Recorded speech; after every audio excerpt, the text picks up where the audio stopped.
from the West Village. Name and where you from? I'm Giovanni, and I'm from Astoria, Queens. Okay, cool. Now, what is the difference between Queens and Manhattan? Well, Queens is the most ethnically diverse region in the world. Yeah. And Manhattan is full of yuppies and the professional class who don't know the taste of a real neighborhood. So I'd say the major difference is the people. We in Queens are more real. Here in Manhattan, they're all pricks. I think that's a bit reductive. So, what brings you out to the city then? Oh, I'm here to see her. You come here often? Yeah, I'd say so. Okay. I mean, it's where everyone wants to meet up. Yeah. Should I look into the camera? Yeah, the camera. Oh, I should look into the Okay, what's the difference between Manhattan and the outer boroughs? I think it depends on the borough. I live in Brooklyn now, and I absolutely love Brooklyn. Queens, not as much, although Forest Hills is very nice, I must say. I think that these days the outer boroughs have more real New Yorkers. I think Manhattan has gotten a lot more touristy, and a lot of old mom and pop shops I used to love are disappearing. Women should be complimented. You think they should be or should not be? I guess it depends on the situation. Yeah. Sometimes women feel uncomfortable by certain comments. Yeah. I think you have to suss out whether or not it's appropriate, and I think everyone should be complimented, pretty much. Can you name like some ways that a man should compliment a woman and how they should not? It depends on the person again. But what about if you're like, because there's a lot of guys who will walk up to random women on the streets and compliment them without really knowing what their personality is like. So I mean, how do you compliment a woman if you don't know anything about her? I don't do that. Yeah. I guess it also depends on the culture of the region that you're in. You know, there's certain parts of the world or certain parts of the U.S. even where it's more culturally accepted, and in other parts where it's not. But I personally don't compliment strangers on the street. So I'm not an expert. I can't really speak on that subject. Okay. What about you? Where do you stand on that? Sorry? Where do you stand on whether someone should compliment a woman or not? I think it's about being tactful. Yeah. I think there's a huge difference between complimenting someone on the street and catcalling somebody. Yeah. I don't think there's anything wrong personally with going up to somebody and saying, "Hi, I just wanted to tell you that I think you're really beautiful. I was wondering if I could have your number." As long as you're respectful. If the woman's not interested, you respect that and you leave her alone. I think that's fine. I do think that these days it's people see it as a bit awkward. Yeah. But I don't think there's anything wrong with that. Catcalling, though, is very different, and I don't support it. Okay. All right, now, what about the way a guy dresses? How important is that? Because, that's the first thing that we see, right? We don't know the person's personality or anything like that. So, how important is it for a man to dress nicely when he's out trying to meet women? I think people should dress however they want to, and if you dress however you want to, you'll hopefully attract people that are right for you. I don't think there's any specific way you should dress. What about you? Do you notice a difference between the way you dress when you're meeting women? Like the kind of results that you get? I mean, hypothetically. I've had the same clothes since the 8th grade, and the results are not good. Yeah. But I don't really care. I'm not going to buy expensive clothing to impress anyone. So I get what I get. Right. But I do think it makes a difference for a lot of people. Right. All right, now, a lot of women will say, I prefer meeting men through people I already know, like mutuals. And some people, they meet, men by themselves independently. How do you usually meet women?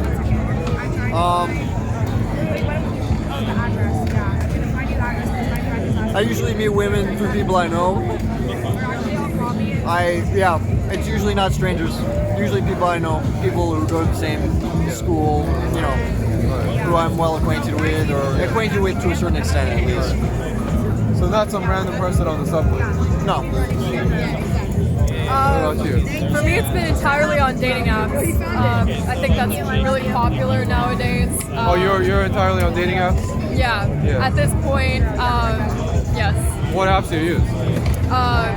Bumble, Tinder, Hinge, J-Swipe. Can you give us a review? Of the apps, Yeah.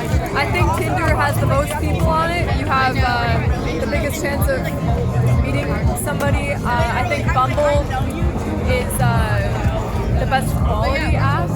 I don't like Hinge because people can message you before you match. Right. So if there's somebody that is from your past that you don't want to talk to, they can message you and they can say something horrible to you without your consent. So I don't like Hinge. Right. J-Swipe, Yeah. it's not that great, fortunately. What is that? It's a Jewish dating app. Jewish dating. Anything good come out of online dating for you? Yeah. Can you name a few examples?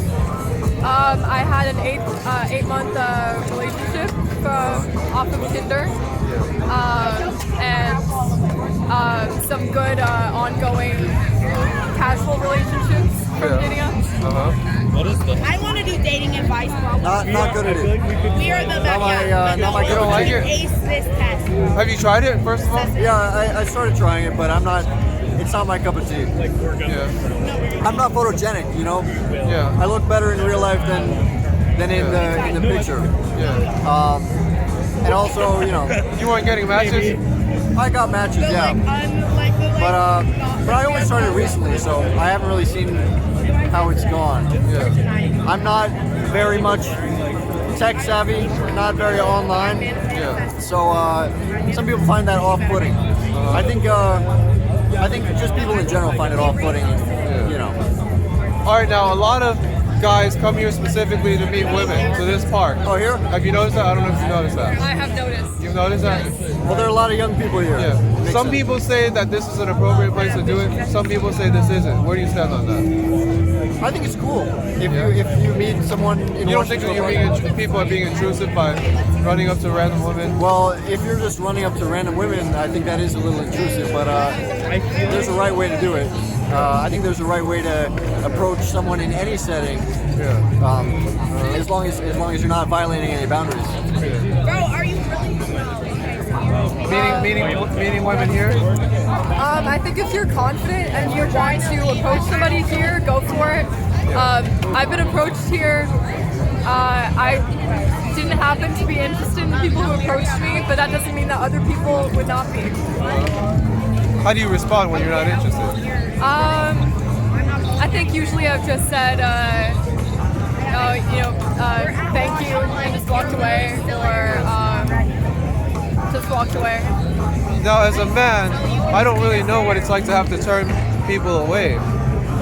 What is it like to have to turn men away? Is it like if someone asks you to buy something, you say, no, I'm not interested? Or can you compare that to maybe like a beggar asking you for money? Would that be a similar kind of rejection? I think it depends on how they approach you, but I think growing up in New York, I'm just used to it. So I don't really think much of it at all, unless the comment is very intense. Right. Okay, now, what kind of signal should guys be looking for before they approach a woman? Because some people just do it blindly, right? They see an attractive woman, they walk over there, they say, hey, what's up? You look cute, let me get your phone number. But they're not looking for cues or signals. What kind of cues and signals should they be looking for? I don't think there's any cue or signal, because No? I don't think women come to the park expecting or wanting really anybody to approach them. So unfortunately, I would say there's no cue or signal. No cue or signals? What about you? Any cues or signals you're looking for before you approach a woman? I guess if it's apparent that she wants you to approach her, she'll make it clear by maybe looking at you, you know, making eye contact, smiling. Yeah. I think those are pretty reasonable. Leaning up against you, I had that happen to me. Oh yeah, sure. Yeah, touching you, whatever. How long does it take for you to like a girl or woman? I know within the first 7 minutes. Yeah? Yeah, 7 minutes. 7 minutes. What about you? How long does it take for you to vibe with a guy or to feel those vibes? I would say when you're on a date, I What would about say when he's trying to when sell you- himself to you? he's doing his pitch. You mean just if someone approaches you on the street? Yeah. I've never been interested in that scenario, so What about when you're meeting someone through a mutual? I think you know within the first couple minutes if you're interested. So yeah. 2 minutes. Yeah, I would say so. Unless they do something to really turn you off later on. Now, you believe that women are attracted to bad boys. Yes. Yeah? Yes. Why do you think that is? I think it's romanticized in the media a lot. So they're kind of brainwashed into it. Yeah, Because it doesn't seem like something that's natural. I mean, why would you want to be attracted to someone who treats you badly? I suppose, but it's not necessarily being treated badly. I think there's also an element of dominance that a lot of women appreciate. And then there's also just Freudian things that occur, you know, based on how their father treated them or even their mother. So the upbringing matters. Yes. So if you come from a healthy home, then you shouldn't be attracted to bad It's boys. less likely. Yeah. What about you got any theories? I do think it is. There is like a primal case to be made for it.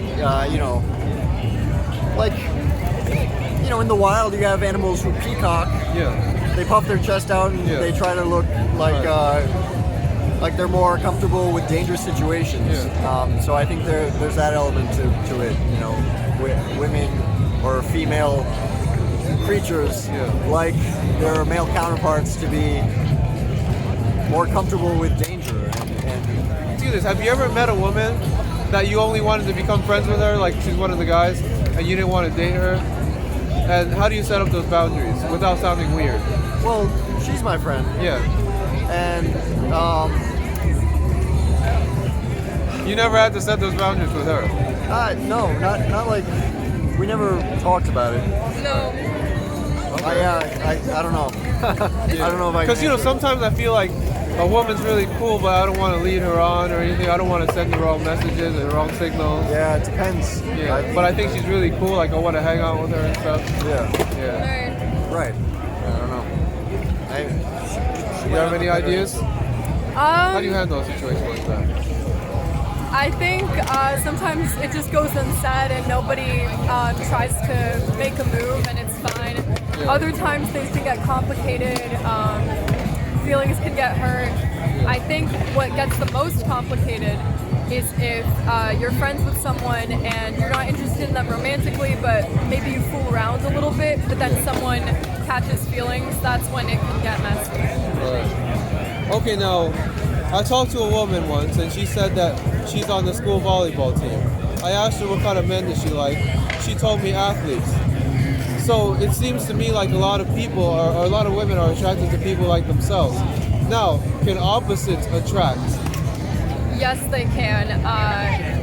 In many different ways. I think oftentimes it helps if there's similar interests, but personality-wise, I think opposites attract all the time, for better or for worse. Right. Introverts, extroverts, stuff like that. But yeah, I don't know. I'm not an athlete, and I'm not attracted to athletes. So What about like someone who's into drugs and someone who isn't into drugs?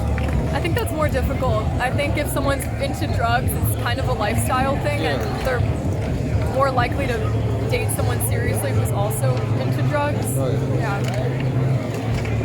Your thoughts on opposites? I think sometimes opposites do attract. Obviously, I've had girlfriends who were nothing like me, and some who were like me. Like you can bond over shared interests, but you can also be intrigued by someone who's nothing like you. So I think it goes both ways. Okay. Now let me ask you some general questions and just let me know when you're running short on time, okay? Yeah, whenever you want to go. No way. It's up to you. No, it's up to you. Yeah, just let me know. All right, now, when do you believe is the peak of a human life? When are you at your prime? I'm in my prime right now. So it's all downhill from here. Yeah. What about you? I think it when is your totally prime? depends. It depends on the person. My grandparents say that the best time of their lives is right now, pre-COVID. Really? Yeah, they love the retirement. They do Yeah. a bunch of activities together that they really, really enjoy. Yeah. They feel like they worked to get to that place. Right. So for them, that's the best time of their life. I imagine for myself, things are probably going downhill from here. Downhill from here? I think so. Is it because your physical body, or what do you think it is? Your mental state? I just unfortunately don't have a lot of hope or excitement for the future. Yeah. So, mental illness. Our next question. Do nice guys finish last? No, that's not always true. No? No, it's not always true. I do think that girls can be attracted to bad boys, but I think relationship-wise, a lot of women end up feeling more comfortable with someone who really takes care of them. Yeah. Which doesn't always mean that they're, amazing in every way, but they at least feel comfortable and secure with the person. So. One of the people in my video said, you keep the medium to ugly guys for the relationships and the good-looking bad boys for the one-night stands. I mean, maybe not necessarily, but I do think that, after a while, if you're seeing someone casually and the sex is really great, but they don't treat you well, it's not sustainable. Now, when it comes to the one-night stands, does the conversation become different when you first meet the person? Because I've heard people say, if I'm looking for one night stand, I don't want to know anything about this person. Whereas if it's a relationship, you want to know more. I'm not that way personally. I love to get to know people no matter what. But maybe for some people, I think a lot of men approach things that way sometimes. Right. Although not in New York City. There's a lot of people here who are polyamorous and who are very nice people, even if they just want something casual. So even if it's for a one night stand, you're still asking for the person's, what's your favorite color and where do you like to hang out, all that other stuff? Yeah? What about you? One night stands? What was the question again? For one night stands, are you really trying to get to know the person at all, or is it just I don't want to know anything about this person? Well, I don't really have many one night stands. I had one. Yeah.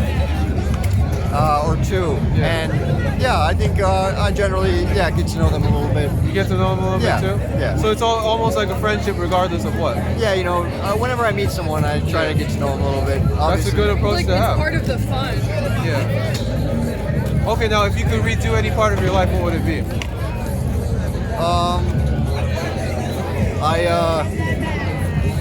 When I was in 9th grade, I kicked a glass door and I lost my sense of feeling in my foot. Really? So I would redo that.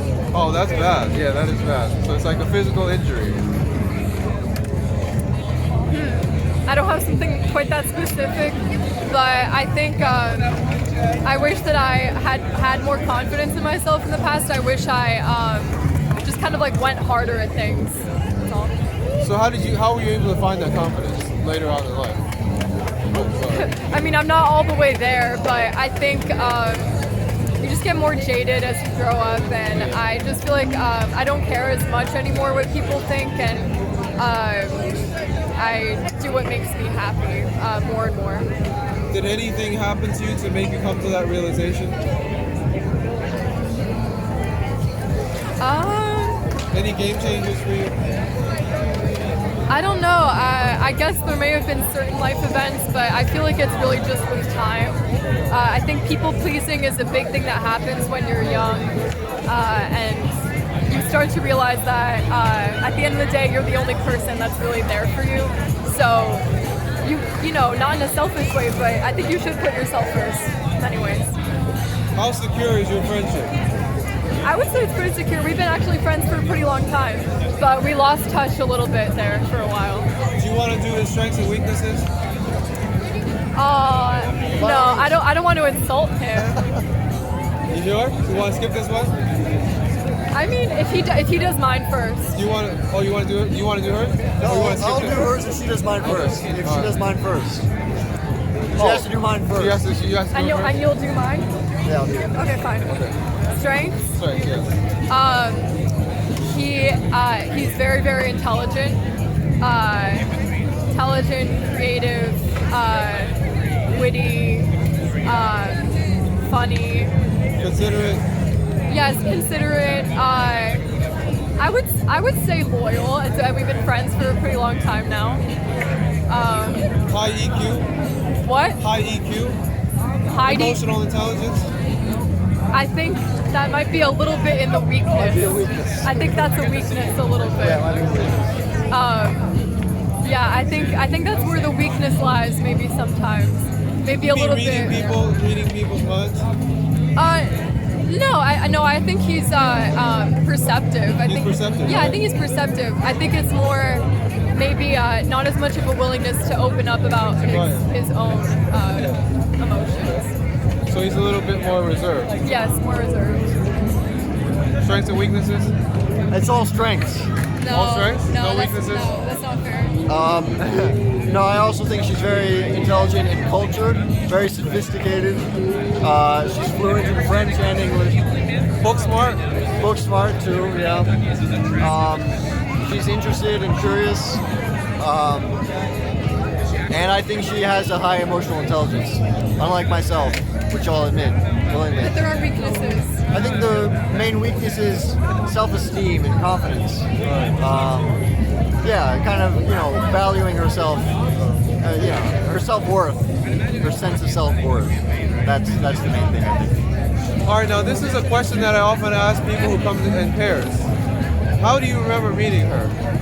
We met over there at a Shakespeare program, a program for Shakespeare. What was your Yes. first impressions of her?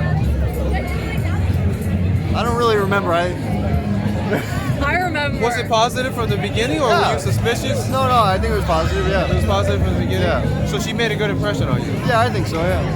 Yes, How do you remember? I remember we had to do an improv activity, and I noticed that he was weird, and I'm weird as well. And I thought I think we had to mirror each other or something, and it was very funny. And I noticed he was wearing a Queen shirt, and I love Queen. I think that's how we first bonded as friends. That's the thing, everybody remembers the first time they met differently. Like what Well, you he doesn't was different. remember. Yeah. I didn't remember that. Yeah, that's another thing. Like some people will remember something very clearly, Yeah. and some people they won't remember it at all. All right, now, so you are performers then, I take it. Ex-performers. How did you end up quitting? I actually quit recently. I was at Tisch at NYU, and I just decided I didn't want to pursue acting professionally anymore, and now I'm doing psychology. Yeah. So you're into psychology now. I got a bunch of psychology questions coming up. Ooh. I was never really an actor or a performer. Uh-huh. I just kind of did it as a hobby for a little bit, and then I stopped doing it because actors are toxic. They're terrible people. Right. So yeah, I kind of fell out of it. So you don't do it anymore. What did you find a new thing to replace it, or no? Well, I'm always interested in a lot of things, So I guess I don't know. I like to make short films now. You make videos, like you have your own channel, anything like that? My friend has a YouTube channel. Okay, so you're kind of a part of that? Yeah, kind of sometimes. Okay. You want to plug that? No plugging. No plugging. I'm not gonna advertise, Okay. but All right, now you brought up NYU. Yes. I'm making a video about NYU. Oh. Okay. About the NYU bubble. Are you aware that there's an NYU bubble? Yes, there is an NYU bubble. Yes. What do you think about that, and are you a part of it? I would rather not associate with the NYU bubble. I don't know. I grew up here, so I feel kind of removed from it because this is my childhood neighborhood. So I don't associate it with NYU. I think NYU has a lot of really smart, well-meaning people. I do think there is a little bit of a toxic social justice warrior bubble here that I don't feel part of.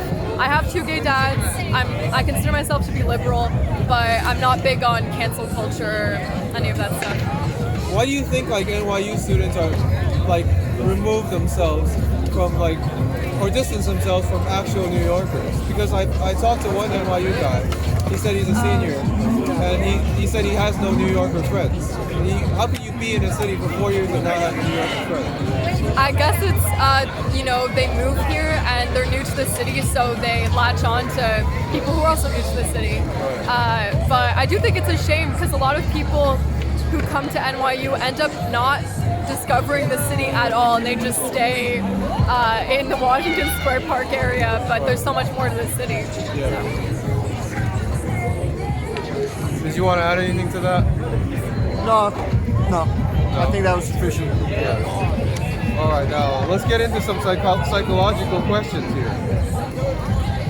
Do men or women have it easier in this world? Depends on what you're talking about. Yeah. I think in terms of getting laid, women have it easier. In terms of securing certain jobs, I think men have it easier. Right. Or being high-paid athletes, men have it easier. It depends on the context. But generally, I would rather be a man than a woman. I think it's nice. Women definitely have the advantage when it comes to choosing a mate. Yeah. We were actually just talking about this as we were walking here. That's cool. I think overall women have it worse, but I do think that there are a lot of things that men struggle with.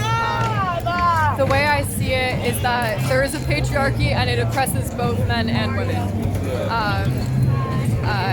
That's my answer. Okay, now next psychological question for you. What kind of signals are we looking for when we're looking for a crazy person? A crazy person? Crazy person. Or somebody who's mentally unstable, mentally not all there. I would say someone who's not mentally all there has a big lack of boundaries. Perhaps they're aggressive, delusional, paranoid, accusatory without reason. Good. You have a bright future ahead of you. Oh, thank you. In the psychology field. Because I ask a lot of people these same questions, and they're unable to really. Really? They're unable to really respond. They're unable to they'll just say whatever. Right? Some people say everybody's crazy. No. But I think a lot of people, they do know those boundaries. They know which lines you can't cross. They know what's going to make people tick.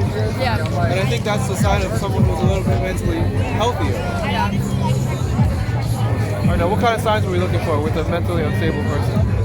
What she said. Yes. So you agree with all that? Yeah, I agree. Nothing to add to it? I think it's good. I couldn't give a better answer.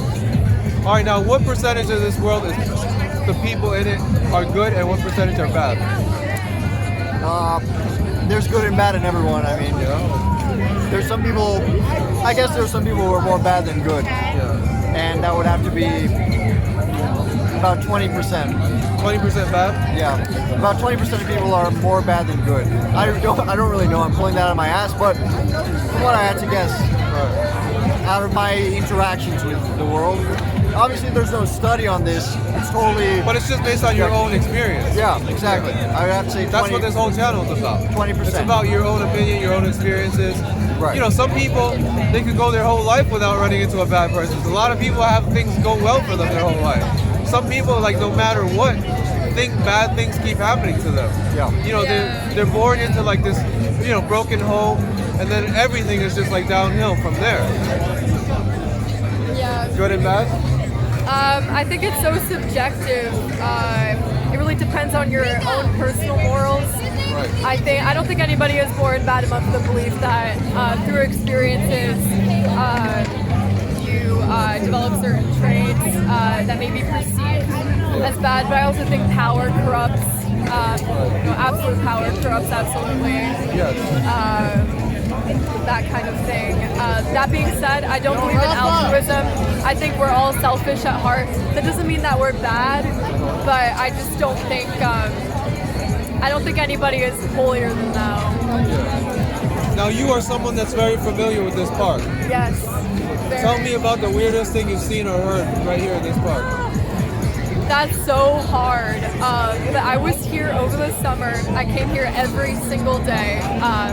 And obviously it was COVID. and I saw many fights break out. One time, someone came here. He had a wheelchair, and he had a bunch of huge sticks, and he had a sign about how COVID is fake and it's all created by Bill Gates, 5G, and he started peeing, urinating publicly everywhere. And another guy who frequents this park, who I kind of became friends with, who would carry these Trump signs, making fun of Trump, they got into a physical altercation.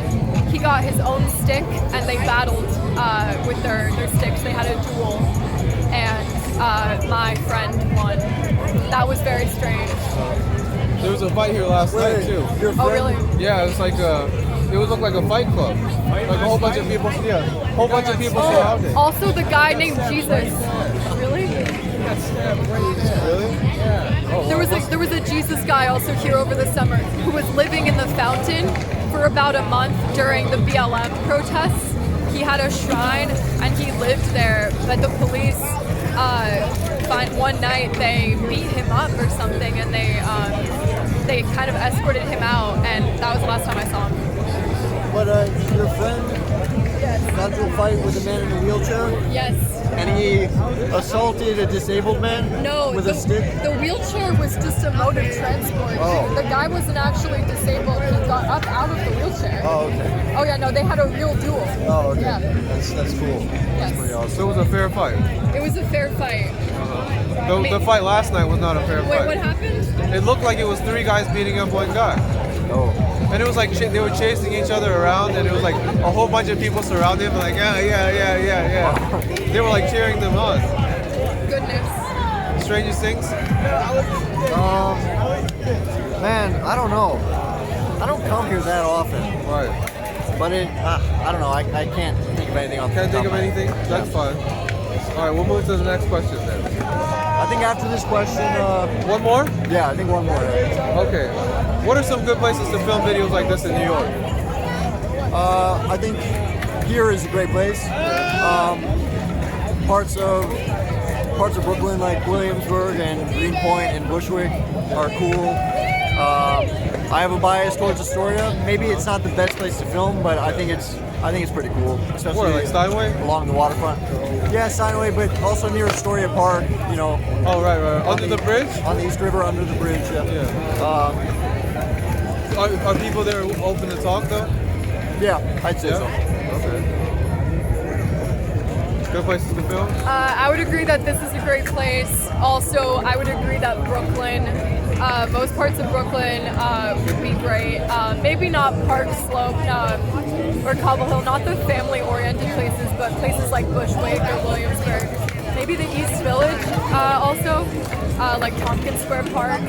But I would not go. I would not go to Central Park or Madison Square Park. Nothing uptown. No. Yeah, I was in Central Park and it was like, looked like it was nothing but mothers with baby carriages. No, yeah, don't go there for these kind of videos. No, I would not. But you can find me wandering the streets of Astoria. Okay, any great. given day. The parents, thank you. My parents too, especially Todd, my dad. I love you. That's great. Now, do I have your permission to put this on the internet? Yeah. Yes. All right, fantastic.